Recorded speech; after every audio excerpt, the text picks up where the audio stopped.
anyos na si Sol, aminadong nail polish junkie o yung sobrang hilig sa mga pangkulay sa kuko. Nagsimula ang kanyang koleksyon sa paisa-isang piraso hanggang umabot na sa mahigit 200. Halos lahat ng brand meron siya at lahat imported. Kabili ko lang, halimbawa sasabihin ko ayoko na, tama na, last na to. Pero once na may mabalitaan ako na nag-release na bagong collection, syempre, di ko na naman mapipigilan yung sarili ko. Kukuha at kukuha na naman ako. Sa internet namimili ng mga kulay si Sol. Bultuhan kung siya'y mamakyaw. Mula sa pinakamahal hanggang sa mga collector's item. Ang nail polish na ito ni Sol, 1,350 pesos ang presyo. Pero kung pepresyohan daw ang kanyang buong koleksyon, pwedeng umabot ang halaga nito sa 70,000 pesos. At hindi lang daw ito kakikayan. Pag hindi na ako pinapatulog, kapag bago ako matulog, iniisip ko siya, na gusto ko siya, na pag mag-browse ako, naghahanap ako ng swatches online, yun, alam ko, kailangan ko mabili yun. Ang iba naman, hindi lang nagkakasya sa mga nail polish. Gusto nila yung mas tumatagal ang kapit ng disenyo. Sa nail salon na ito sa Parañaque, ang pinakapatok, gel polish. Semi-permanent na polish na yung usual, tulad po ng ibang polish na ginagamit na madaling mag-chip. Ito po hindi.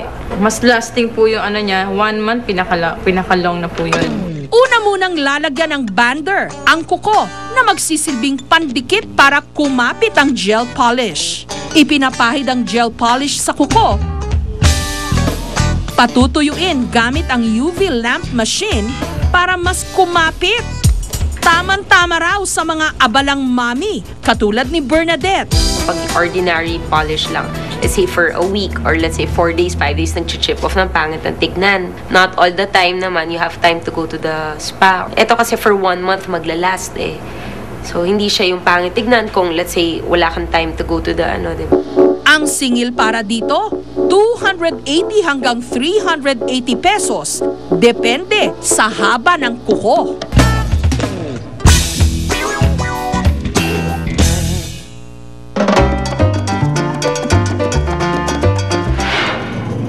Isa pa ngayong usong pandekorasyon sa kuko o nail art. Polymer clay, maliliit na disenyo na idinidikit sa kuko gamit ang nail stamp.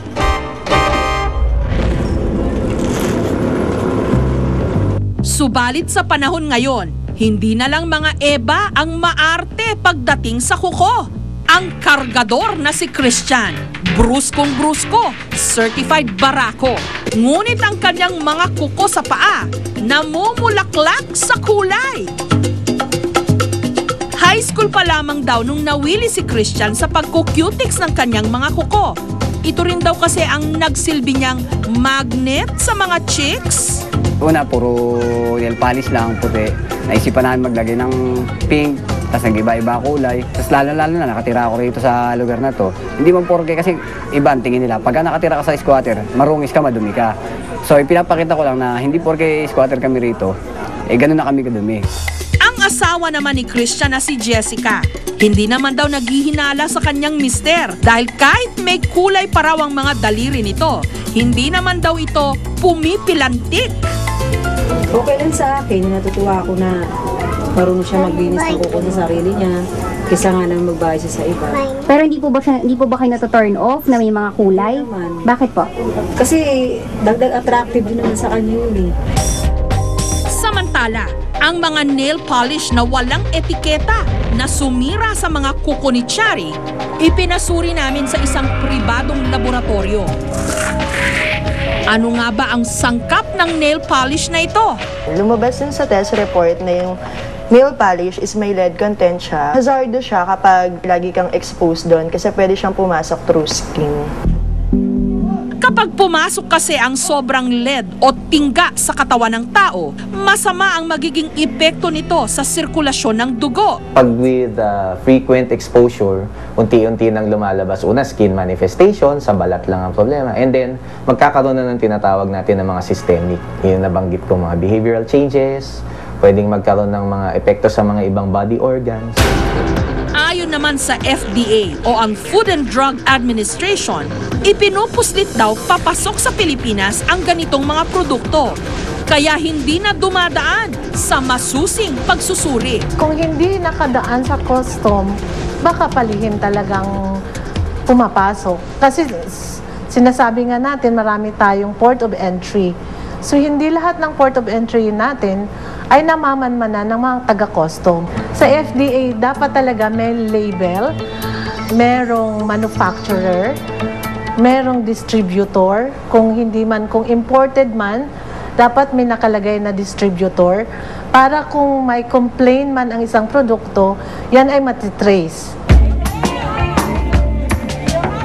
Minarapat naming ibalita kay Agnes na suki rin ang mga mumurahing nail polish na walang etiketa ang aming natuklasan.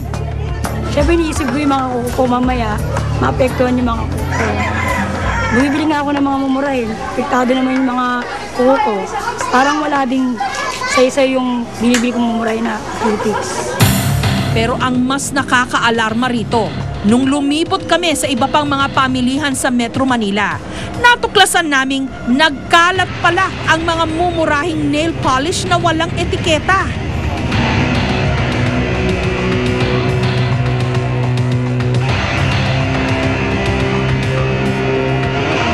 Kaya ang aming payo, mag-ingat. Mula ulo hanggang paa, hanggang sa dulo ng ating mga kuko. Tungkulin natin sa ating katawan na panatilihin itong malinis at ligtas sa anumang panganib. Lalo na sa mga makapaminsalang borloloy ng kuko.